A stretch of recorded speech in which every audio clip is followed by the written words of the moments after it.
ভাইরে ভাই, বিএনপিকে নিয়ে যে গোপন তথ্য দিলেন বিপিনুর, ভিডিওটা দেখুন এবং শেয়ার করে সবাইকে দেখার সুযোগ করে দিন।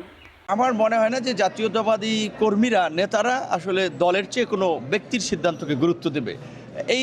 এই সমস্ত বড় দলগুলোতে আপনারা দেখেছেন অনেক বড় বড় জাতীয় নেতা ছিলেন, দল থেকে ছিটকে পড়ে কিন্তু জাতীয় রাজনীতি থেকেও অন্ধকারে হারিয়ে গিয়েছেন। কাজে এইখানে দলের বাইরে গিয়ে আমার মনে হয় না যে কেউ আসলে শেষ পর্যন্ত প্রার্থী হিসেবে থাকবেন। তো আমার জায়গা থেকেও আমার আহ্বান থাকবে, মামুন ভাই ঢাকা বিশ্ববিদ্যালয়ে পড়াশোনা করেছে, কবির ভাই ঢাকা বিশ্ববিদ্যালয়ের ছাত্র ছিল, আমরা ঢাকা বিশ্ববিদ্যালয়ে পড়াশোনা করেছি। কাজে বড় ভাই হিসেবে আমি তাকে আহ্বান করব যে আসেন একসাথে কাজ করি। যেহেতু আপনারা একটা বড় দল করেন, বিএনপি যদি সরকার গঠন করে দলের নেতাদেরকে মূল্যায়নের অনেক জায়গা আছে।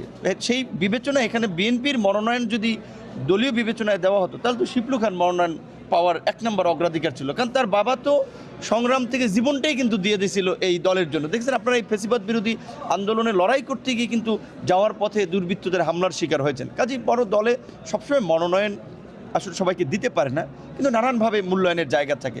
সেটা বিএনপির পক্ষ থেকে তাকে আশ্বস্ত করবে। আমি বিএনপির সমর্থিত একজন প্রার্থী হিসেবে, যেহেতু তারা আমাকে সমর্থন করেছে, আমিও বিএনপির সকল পর্যায়ের নেতাকর্মীদেরকে বলবো যে আমার যদি কোনো আচার আচরণে আপনারা রাগ, অভিমান, ক্ষোভ থাকে, আমি আপনাদের কাছে ক্ষমা প্রার্থী।